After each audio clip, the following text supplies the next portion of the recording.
5 regions, 50 teams, over 1,800 matches per year. Onivia, League of Legends highlights heaven. I'm ready to go hard into Lulu. Really is good. Damn it, Mako! There's Tarek locked in there into the bot lane. So, I mean, talk about like going into team fights right now. EDG should be able to roll split, closes the distance. Oh, right in the wave. He can't throw the cocoon. Yeah, Mouse coming after, but will flash over at Mouse. Jumps back onto them to try and get a kill. Knocks them underneath the tower. Kari will have to flash away. TP probably going to be too late here from Scout, but he flashes onto Clid. He'll cut off his escape route, finish him off, looks for the second. Carbe is already on his way out with the frozen domain. What a crazy... There is a potential counter gang opening up from Clid. Scout's going to jump forwards. There's He's the locked distortion. down from the Rune Prison. Doinby, both of the mid lanes are backing away from the junglers as they go for their own duel, but Scout's not in range as Doinby gets the damage down. Now he starts body blocking, but he's gone too deep. He'll get finished off. Cloud finds one. Bastion comes up onto Firelolly to keep himself alive, but that's another kill. But the pings are Ping, hard ping, going ping. through. Oh, it's Clid. He's waiting around the corner, but Scout had got him dead to rights as Firelolly jumps over the wall. He's actually getting away, jumps after, but takes their fear. Unseen threat finishes him off, opening up the curtain call. Zed opening up some kills for the rest of his team. Mako coming in with that ultimate, but the kill has already gone down onto Cloud. Firelolly finds his second. Mako just ult for the assist, really. To the gods, and it will be Scout coming in. He'll flash away. They turn around back onto Mouse. That's a big question mark as Firelolly's now coming in. It will be two people splitting off into the bot side of the river. So Firelolly, it will be harder for him to get on, but it is the top lane, and Karbi sticks around, and he goes down and pays for it. That stings. I mean, they tried for it, but ultimately... You make this play top lane, and you don't expect the LeBlanc to be able to meet you. Wait a minute. QG trying to meet EDG with a play themselves, but Mako's going to buy some time using the Cosmic Radiance. Got another couple seconds, but Zet's going to fall down. Mako backing away to his tower. He does have his team coming in right now, but he has been exhausted. He may get away. He doesn't have that extra damage on top of him. But tempo advantage still to EDG because they're pushing through the top wave. QG still have 2 towers to go through. EDG are hammering away on the second one. This is super risky for Mouse. He decided to look to clear the wave as much as possible so they can make use of that tempo advantage, but he killed himself. So, I mean, this is great for them. Zet making the way down. Scout's following down Karbi, but little does he know Clid's there, but he does have Firelolly on top of him once more, and Clid comes out of the brushes, out of the shadows for Karbi to turn it around. Clid is very low, Firelolly backs away. He just has the Cosmic Radiance on top of him, which will save his life. Curtain call opens up onto Karbi. Scout will follow after, but there was Cloud to protect. Missed him out there. Oh, no, just kidding. No, he just broke up the voice shift, and he takes him out even through the nether grass. The projectile is in the air, and Cloud just has to be feed control, but it is about accelerating, and they are trying to do so as Firelolly is jumped into the jungle. Clid comes up with a repel, but I feel like there is no escape. There is no running from Zet and his curtain call. And that oh, yeah, I was about to say that Tart combination is follow up to, let's say, a pick coming through. They should just be free for EDG. I say that. Should be. Quotation marks. The engage comes out from Mouse, jumps immediately onto Doinby. Cloud finds Zep, but there's no team to help him assassinate this ADC. Doinby still on the front lines. Karbi TPs into the fight fairly late in time to see his mid laner die more than enemy. He's going to turn it around onto Mouse. Chomp comes down. Candy7 lines up the shot and takes out the enemy jungle for a 2-for-1 trade. Zed, if he was caught in the piercing arrow, would have been the kill.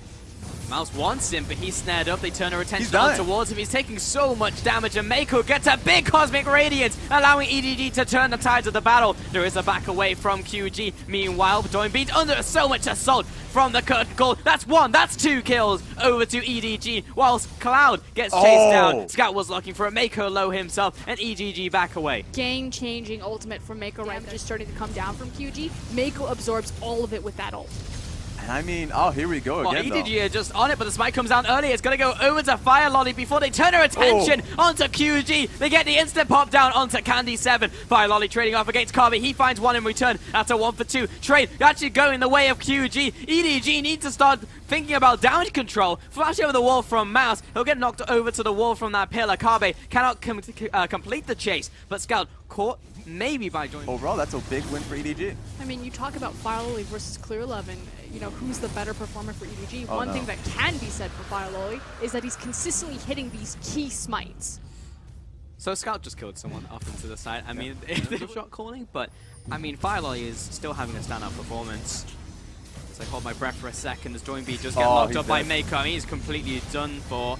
Mouse jumps on top of him and also has the Cosmic Radiance. They weren't even taking damage from that engagement. Doinby drops in the mid lane as they continue their assault on the mid lane tower.